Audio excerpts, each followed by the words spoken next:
I've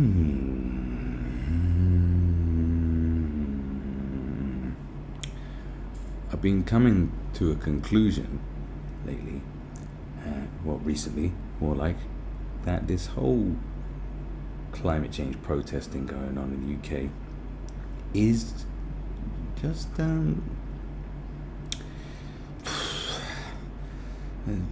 another tactic to push socialism upon people. And I did have this suspicion for a while, but I keep, drinking a fucking iced latte, aren't I? Go figure. But because of a lot of posts I've been seeing shared on your social medias, all of them kind of saying the same thing. Not like openly saying socialism is the way, but it's all definitely talking about ending or shitting on capitalism, that's for sure. I mean, I'm not going to go through this article. I just want you to see, this is one I've seen. Scientists to the UN to stop climate change. Modern capitalism needs to die, not be reformed, not changed, not reevaluated. Just die. Just needs to die. Just kill it dead. That's the sensible thing to do.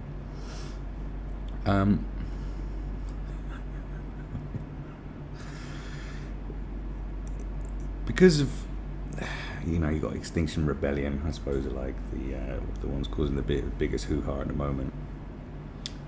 It does seem that the general agenda is against capitalism and is pro-socialism, just based on the people who promote it, people at the front line of it. This is kind of what they want.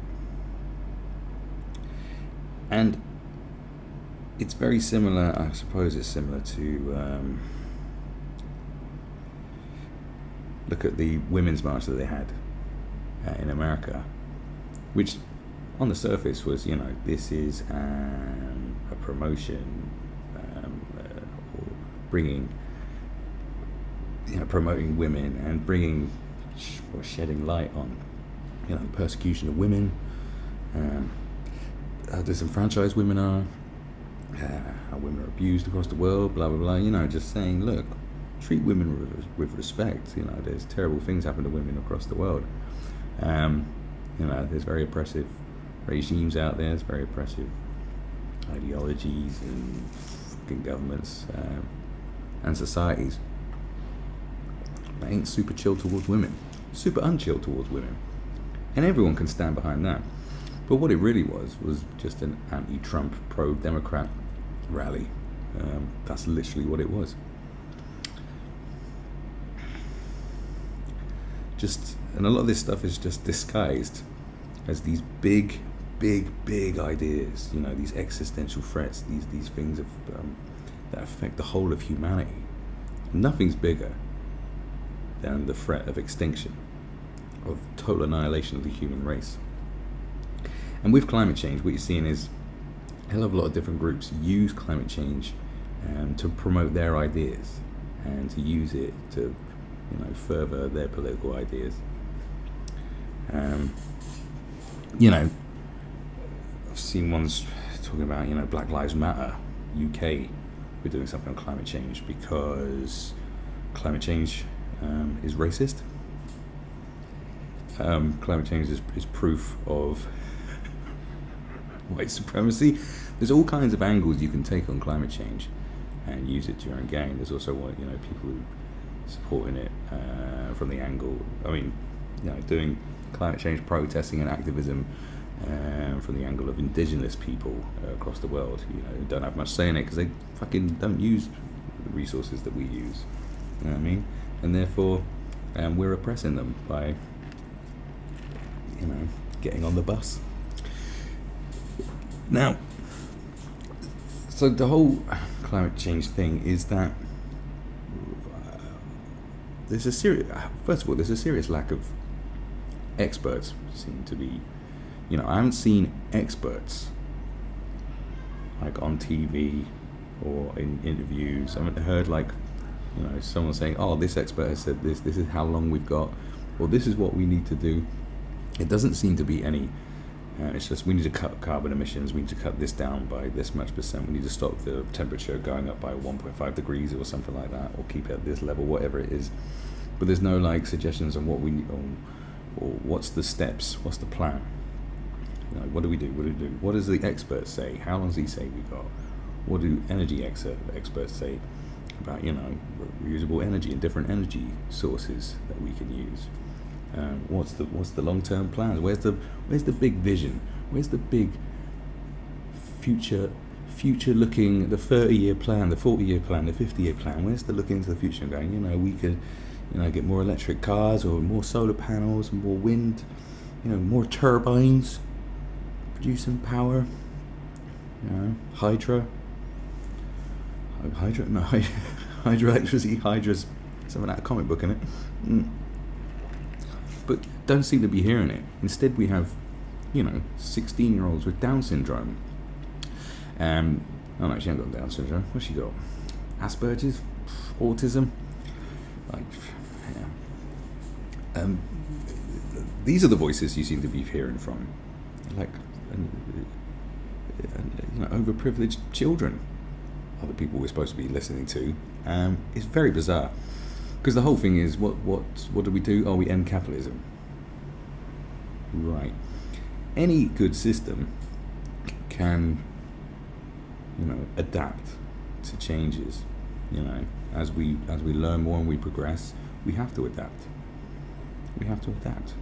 You know, and we do adapt. You know what I'm saying? We do. Always have them. As small as many human minds are. Like, there's many, you know, you only use 10% of your brain, and some people can't even fucking, you know, utilize that 10%. But we still do a pretty good job as a species, I'd say, of just adapting. And capitalism should just readapt itself, you know. Because the oil is going to run out anyway. Everyone knows this. It's no big secret. There's no conspiracy about that. It's going to run out. So there must be like a forward-thinking plan. Dubai's forward-thinking plan is not about energy, it's about sustaining their wealth, and that's why they've created the fucking megapolis of opulence that is Dubai. All that oil money, you know. They're saying, well, we'll just have fucking 6-star hotels. Even though it only goes up to 5, we've invented 6 stars. That's what we do with our money. That's our investment for the future. A playground for the rich. You know, a place where you can just have a Tiger and a Ferrari, just boss it up, you know what I'm saying? But, you know, there's no real thought into what we're going to do about fuel and stuff, and energy, how we're going to power electricity cleanly. And again, like I said, you know, going against Theresa May or whoever your government is, telling them what they need to do, it isn't doing much. We are doing more than way bigger nations who are going through rapid accelerations in progress in terms of making money, building factories. China, India, Mongolia, they're just pumping shit into the sky regularly. Walk around Beijing and create a brick. Seen that man was walking around with a vacuum, sucking in all the dust from the air. Made a brick. He made a brick. Those are the people you need to speak to. What are you going to do about that? It just seems more. It's just pushing an agenda. When this is something that everyone should come together on and be in agreement. Yo, we need to do this. What should we do? What should we do? What should we do? Let's all get together. But no, there's infighting within different climate change activists. You know, different organisations disagree with each other. No, that's not how you do it. Oh, no, don't do that. No, they're wankers. How's that helping anything? It's not. And it's all about, you know, anti-right-wing rhetoric. You know, this is why I don't do political persuasion shit. It's nonsense. If you have one way of thinking based on this idea, you're whack to me, man. You're whack. No, I mean, like, I do agree. There should be two sides. You know, there should be polar. You know, there needs to be a yin and a yang. But you can't yin. You know, you can't let your yang fucking spit on your yin just because you like your yang too much. It's just not the way to do it. So this needs to be addressed, but what they'd rather do is just say, no, we hate Theresa May, and we want to get rid of the government and install socialism. That's basically what is being said. It's shameless in the way it's like, this is what we want to do. We want to use this massive existential threat as a way to push our agenda, instead of going, hey, can we all get together and sort this out? That's what it looks like to me, a hell of a lot. There's just too much of this talk. We need to kill capitalism. The fact is, capitalism's been around for a long time. Before we knew about all this shit about, the greenhouse effect. And plus, we don't know what the acceleration is. They say we've got 12 years. Man, I remember in the 80s, like, people sort of, because news moves so fast, people have very short-term memories when it comes to stuff. Like in the 80s when they got rid of CFC gases, which we did, it didn't take long. It was literally like, the Conservative government did that. They said CFC gases are bad, so we got rid of it from aerosol cans and from fridges. Completely illegal to own those. And it didn't take long. And they said by the year 2000, the sea levels would be so high that London would just be like, a boating city. You couldn't drive there, just be underwater. But 2019 now, bitch. It ain't happened. So there's fear-mongering and how rapid it's going to happen. I'm not saying that it isn't happening, but then some people say it's fluctuating. That's why it's such a choppy subject. Now, a hell of a lot more experts agree, from what I understand, that it is real and something needs to be done about it. Well, these are the people I want to listen to. I just want to listen to them, and then I want to listen to people who know about energy. People who are developing ideas, Say, what you up to? What's going down? What's your idea? I don't want to listen to little kids. Like, why am I going to listen to a little kid telling me what should be done? Oh, destroy capitalism. Like, what? Like, listen, child. Do you understand, Zai?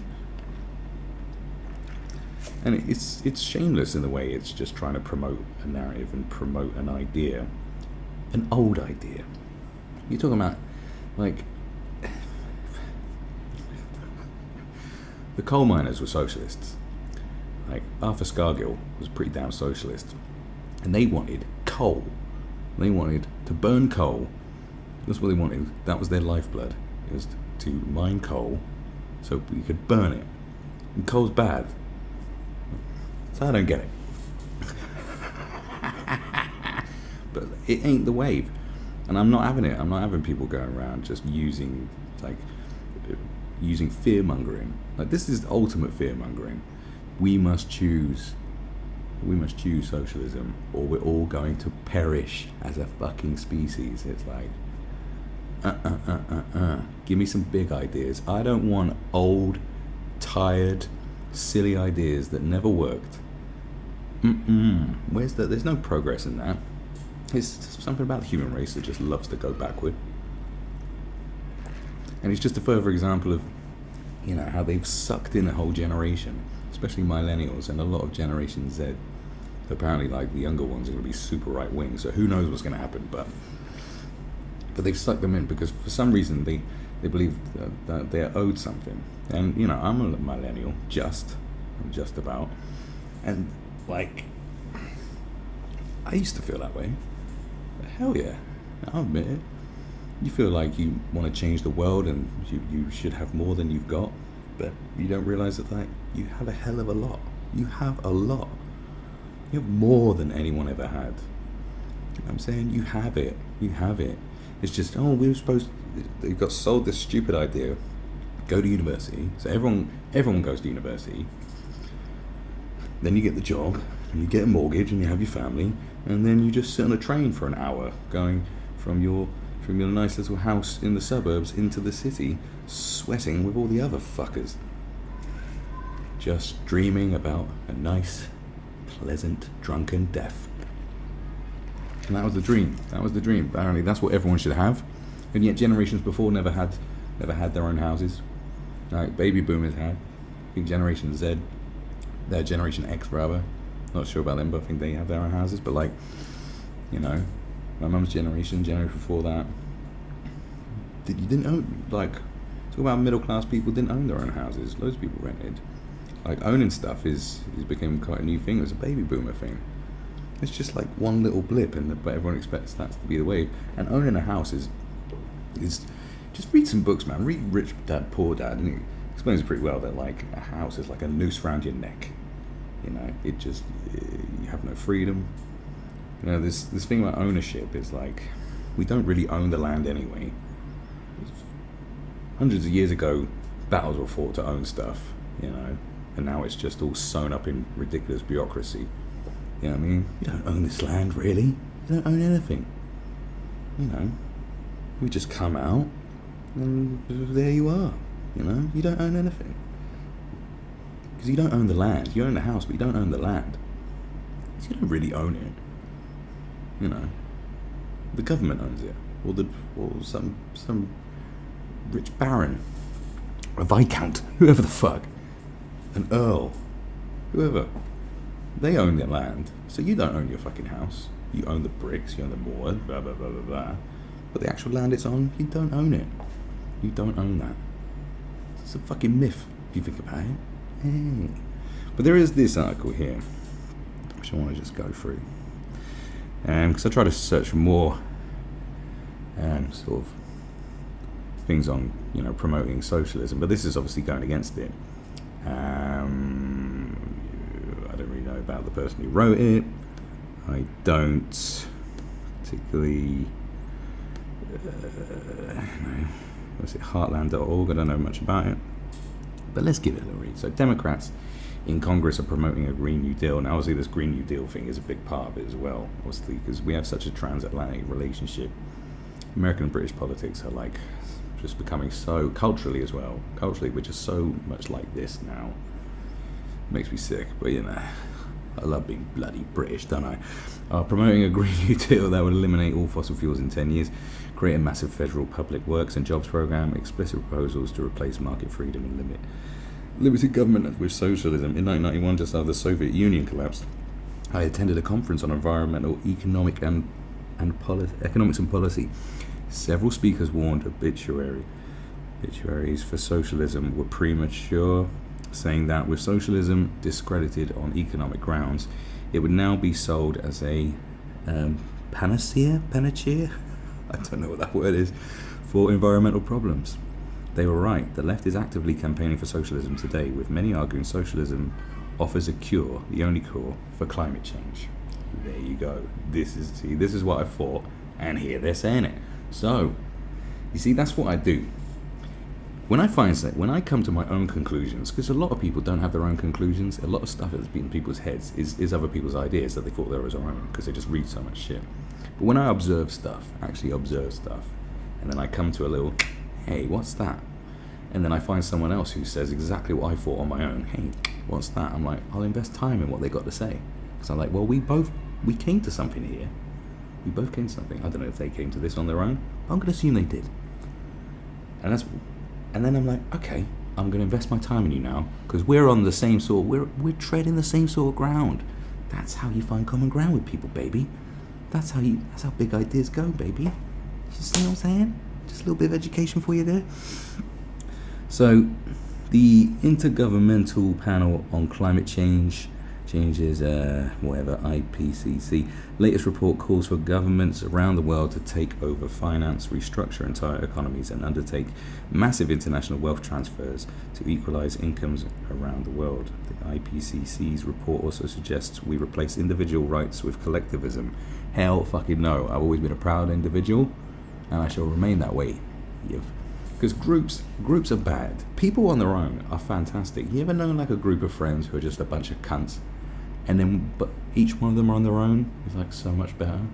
Like every gang's like that. You know what I mean? This is why protesting is so toxic. Because as soon as everyone gets together, so they're like, yeah, like groups of people are bad. That's why lone wolves are lone wolves. Like I do enjoy my own company. I like my own company and the company of a good woman and one or two good friends. You know, I don't like big groups of fucking friends. You know, I used to hang around with a big group of friends at school, and it just wasn't my. You know, I love them all, and individually I love them all. You know, but I think as a group, cunts. Groups of people are cunts. This is why gangs are bad. You know, you think the camaraderie and shit. This is why you join the gangs. Like, you know, got camaraderie, we're all together. Yeah, we all got the same thing. But then they become pricks. It's just human nature. Like, think about it. Gangs bad. Collectivism bad. Bad.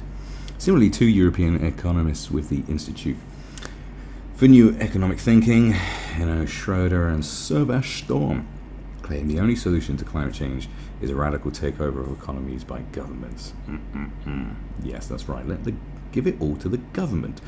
They argue climate change is an immediate existential threat, and only government can impose the rapid, radical restructuring required to prevent it. The United States high-profile Democrats in Congress, including Alexandria Ocasio-Cortez, are promoting a Green New Deal that would, among other things, eliminate all fossil fuels in 10 years, create a massive federal public works and jobs program, and establish universal basic income and healthcare. These ideas are too big. These concepts, universal healthcare, universal basic income, basic income is too big a concept for these sort of tiny brains to actually implement properly if it was ever going to work. I'm just saying there's not enough clever people in power. It's just the way it is. You know, you just got boneheads. These proposals by the UN and US leftists are unabashed, explicit proposals to replace market freedom and limited government with socialism. Governments and international agencies are promoting climate or green socialism, with the younger, more energetic wing of the Democratic Party seemingly committed to enthusiastically. Leftist think tanks and policy institutes are working to advance it. So if the United States adopts the climate socialist agenda, it will eliminate freedom and create economic and political catastrophe without solving any climate problems. Rapidly transitioning away from fossil fuels would cause a massive negative shock to the economy. Production and incomes would fall, and unemployment and poverty would rise. I think that's a strong argument there. Currently, almost 2/3 of the US electricity comes from fossil fuel sources, and another 29% is from nuclear, hydroelectric, and geothermal. Wind and solar account for a little over 7%. Wind and solar are intermittent energy. Generation is not under human control, but dependent on when the wind blows and the sun shines. Yes, that's right. Energy must be available when people need it, not when the sun and wind permit. And extreme fluctuations in electricity can shut down electric grids. It's true. And the fact is, you know, if it was me, I would adapt myself. I say, well, I should use energy wisely. I should, you know, you could have a thermostat that only comes at a certain time or something, whatever. And you'd have to just adapt. But I'm a very adaptable person. That's one of my best traits, is my adaptability. Like, whichever environment I turn up into, I sort of just go with it. Like, you know, as soon as I came to this country years ago, I was just like, it took me a few days just to go, well, it's pretty fucking wacky out here. Like, I just went with it. Like, you know, it doesn't function what you used to. You just roll with it. But most people ain't like that. I'm not saying I'm something extra fucking special, but I'm just different, man. I'm a weirdo. I'm a proud weirdo, you know? And I don't expect other people to be like me. Why should I, you know? What would work for me wouldn't work for a hell of a lot of people. You know, because I live an unconventional life. And that's it. You know, you can tell. I mean, look how wacky this t-shirt is, man. So in addition to the scale and pace with which solar and wind would have to be deployed to replace fossil fuels is impossible given existing technology. Mandating rapid decarbonisation under climate socialism would greatly reduce available electricity and shrink the economy. Climate socialism would impact transportation to also quickly replacing the entire automotive fleet with electric vehicles, and would require massive increases in electrical power, yet that power would decrease under green socialism. For air transportation, there are no reasonable alternatives to petroleum-derived aviation fuels. That is true. We have not got there yet. We are not there yet. So flying, considering a lot of people want globalization, they're going to be very limited if they get rid of planes. How's that globalization going to work? We're going to go back to just being on boats for fucking weeks, getting scurvy. So, redistribution programs proposed by Green New Deal, such as universal basic income, would further shrink the economy. Recipients become dependent on government as their incentive to work and be self-responsible for. Sorry, I thought I made a mistake there. Is reduced. Similarly, finding themselves treated as beasts of burden, taxpayers' incentives to work is reduced. Disincentivizing, such a long word for me, work for recipients and payers results in less being produced and lower income overall. The nation is poorer. Economic destruction. History consistently shows central planning destroys economies. In a free market, independent decision makers, households and firms, consumers, workers and asset owners make decisions coordinated by market prices. Central planning replaces this with direction by government experts, and as we know, no one who's an expert on anything works in the government. This is the problem. Government doesn't attract the best people. It attracts just fucking just like That's why people really bone outspoken politicians. You know, this is why they love Alexandria Ocasio-Cortez. This is why they love Donald Trump, because they just say wacky things. Everyone just, they just say stuff that gets clapped, and people think that's genius, because that's the best you get in politics, unfortunately. Because otherwise, you just get. You can imagine going out with a politician. Jesus, fuck me, they best be good in bed, because otherwise, you're just like, God, are you really that stupid? You get on the bus and they wouldn't know what to do. Right? No, you put the money there. What do I do now? You sit down and wait to get to the fucking stop. Well, how do I know where the stop is? I don't know. We just know. So, it does not work, it says. Without market prices, government cannot identify the opportunity cost of its actions, and therefore it cannot minimize waste. It is not sustainable. Damn right, motherfucker. It's gone up a bit, so I've got to move this down. This has been repeatedly shown in the USSR, Venezuela, Cuba, and everywhere else real socialism has been tried. Central planners wreck their economies because they lack market prices to determine whether their actions create greater benefits than costs. Some green socialists, such as Ocasio-Cortez, dishonestly claim Scandinavian countries show socialism can work. Recently, the Danish Prime Minister, Lars Rasmussen, put that lie to rest, saying, I won't read that because I remember what you said, because it's like, especially in America, like, so you get Fox News do this whole piece on Scandinavian socialism, like saying Denmark is a socialist country and why it's bad. And then you get other people, left-wing people like, say, Abby Martin types, fucking staunch socialists, who say Denmark's a socialist country and look why it's really good. But actually, Denmark has just got a fiercely mixed economy. All that Scandinavia has is a myth. They're not socialist countries. They just have they just implement certain socialist policies. Like they're mixed. It's a mixed. Because there's not all bad ideas. There's good ideas in everything. And when you mix up the ideas, the yin and the yang go ooh, like amazing sex. But Sweden, they pay 80% tax. It is clean as fuck. Apparently, Stockholm is the cleanest city in the world. But 80% tax to get drunk costs you a fortune out there. One of my best friends lives in Sweden, and I haven't visited her since she's been there for 4 years. Mainly because, it's going to cost me a hell of a lot to have fun. I know that some people in the US associate the Nordic model with some sort of socialism. Therefore, I would like to make one thing clear: Denmark is far from a socialist planned economy. Denmark is a market economy, and it is. Also, central planning places enormous power, life or death power, in the hands of planners. Everyone is beholden to those who direct the economy, and everyone must follow government's orders, or else. Green socialists presume people who are just and wise will be in charge, i.e. themselves. But history demonstrates no one should be trusted with such power. That's why the American federal system was designed to put strict limits on government power. Socialism won't save the climate. Ironically, if the United States or even the entire developed world imposed climate socialism, it would not prevent climate change. Most greenhouse gas emissions in the future will come from China and other developing countries that have no intention on restricting their economies with green socialism. Climate socialism will then have the way to rise. America, if we adopt it, it must be utterly, completely rejected and defeated.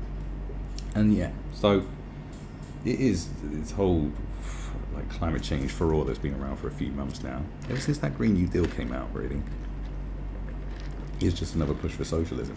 And absolutely smashed it. That's what I've been saying. You're not going to stop the rest of the developing world from getting at the shit by telling them, oh, they don't care. Literally couldn't care. Wouldn't give a shit. You know? Because then you'll be like, don't do this. You know? It'd be the same argument as why, you know, you don't want Iran enriching uranium, because they have, you know, openly said we want to erase Israel off the face of the earth. But they could sell it and say, but also, you know, looking at it from their side, oh, you don't want us to progress and have, you know, because nuclear energy is clean. And, you know, when it goes wrong, it all goes spectacularly wrong. You know, it is clean energy. So it's like you're trying to halt our progress, and you say to China, like, you need to calm down. Or you're building a factory every 2 minutes, and it's very dirty. And the skies, polar bears are dying. They're like, we'll eat the fucking polar bears. They ain't gonna fucking calm down. They're gonna think, well, you're trying to, you know, you're scared of our rise. And that's it, man. That's it. So, you know, let's not politicize. Let's take politics out of it and humanize it. You know, this is a threat to humanity. This is not a political agenda. Let's take politics out of it. And let's get real fucking experts in the table. Tell all the politicians to fuck off. All these shitty little kids coming on and yapping on, tell them to fuck off. And let's get some experts in. Right? What's Elon Musk got to say about it? Like, that man's done more, just done way more with his crazy brain. That crazy guy. These are the people we need at a time like this, not nonsense peddlers. Anyway, thanks for spending a bit of time with me today. Look at all that shit down there. Give it a click. Join the resistance, comrades.